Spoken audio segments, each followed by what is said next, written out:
जादुई फ्रॉक के घर का जादू। रामपुर गांव में अन्नू, कृति एवं पायल 3 सहेलियां रहती थी। तीनों एक साथ बचपन से ही हंसती खेलती बड़ी हुई थी। कुछ दिन पहले ही उसका स्कूल खत्म हुआ था। वो तीनों अब कॉलेज में आ गई थी, लेकिन तीनों की दोस्ती अभी भी बरकरार थी। पायल की हालत तीनों दोस्तों में सबसे खराब थी, लेकिन पायल के पास पैसे नहीं थे तो क्या हुआ, वो सबको दिल से मदद करती थी। वो हमेशा गरीब एवं बेसहारा लोगों की मदद करती थी। उसके पास जितना था वो उससे ही लोगों की मदद करने की कोशिश करती थी। ऐसे ही दिन बीत रहे थे।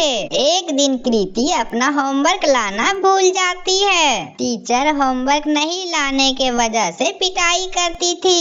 इस बात से कृति को बहुत डर लग रहा था और वो डर के मारे कांप रही थी। कृति की ये हालत पायल से देखी नहीं गई। कृति को मार से बचने के लिए पायल अपनी होमवर्क बुक उसे दे देती है। तभी क्लास टीचर आती है और कहती है, पायल चलो अपना होमवर्क दिखाओ। आई एम सॉरी टीचर, दरअसल में मैं अपना होमवर्क बुक लाना ही भूल गई हूँ। अच्छा बहाना है, अब पिटाई खाने के लिए भी तैयार हो जाओ। उसके बाद पायल कृति की हिस्से की पिटाई भी खुद खा लेती है। स्कूल में कृति एवं अन्नू अच्छा खाना लाया करती थी, जबकि पायल नमक रोटी से ही अपना पेट भर लिया करती थी। ऐसे ही कुछ दिन बीत जाता है और फिर पायल का बर्थडे आता है। पायल गरीब थी, इस वजह से उसके पास ज्यादा अच्छे कपड़े नहीं थे। पायल का फटा हुआ कपड़ा देख अन्नू एवं कृति उसे एक फ्रॉक देने का प्लान बनाती है। कृति तुमने बिल्कुल सही कहा, पायल को एक सुंदर सा फ्रॉक गिफ्ट करना चाहिए। फ्रॉक को देखकर वो बहुत खुश होगी। इसके बाद कृति एवं अन्नू कुछ पैसे जमा करती है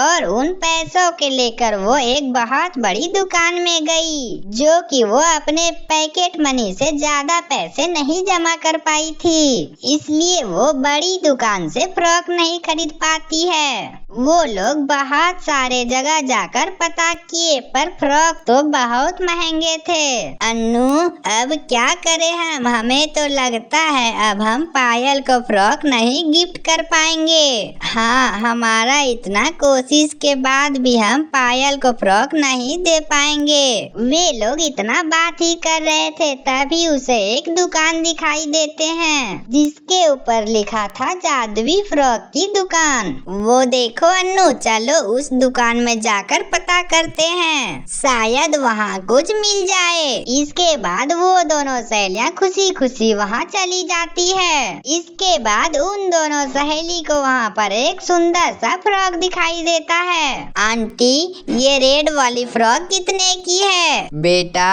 ये फ्रॉक तो वैसे 2000 की है, लेकिन मेरे दुकान की सारी चीजें जादुई है, इसलिए आपको ये फ्रॉक 5000 के मिलेंगे। फ्रॉक की कीमत सुनकर दोनों सहेली निराश हो जाती है। तभी दुकान वाली कहती है, अरे तुम दोनों निराश क्यों हो गई? दरअसल बात ये है कि हम दोनों को सहेली के लिए एक फ्रॉक खरीदना है, क्योंकि उसके पास कोई अच्छे कपड़े नहीं हैं। लेकिन हम दोनों सहेली अपने पॉकेट मनी से ज्यादा पैसे इकट्ठे नहीं कर पाए हैं। हमने कई दुकानों में पता किया, लेकिन सभी दुकानों की फ्रॉकें तो महंगे हैं। हमें लगा शायद आपके यहाँ कोई सस्ता सा फ्रॉक मिल जाएगा। अरे बेटा तुम उदास मत हो, तुम्हारे पास जितने पैसे हैं उतने पैसे से ही तुम ये फ्रॉक ले जा सकती हो, लेकिन बदले में तुम्हें मेरी एक बात माननी होगी। कौन सी बात आंटी? बात ये है कि अब तुम दोनों खुश होकर दिखाओ। चलो अब तुम दोनों हंसो, मैं तुम दोनों को जरूर फ्रॉक दूंगी। आंटी की बात सुनकर दोनों सहेली बहुत खुश होती है और आंटी को पैसे देकर वो फ्रॉक खरीद लेती है। वो फ्रॉक एक जादुई फ्रॉक था।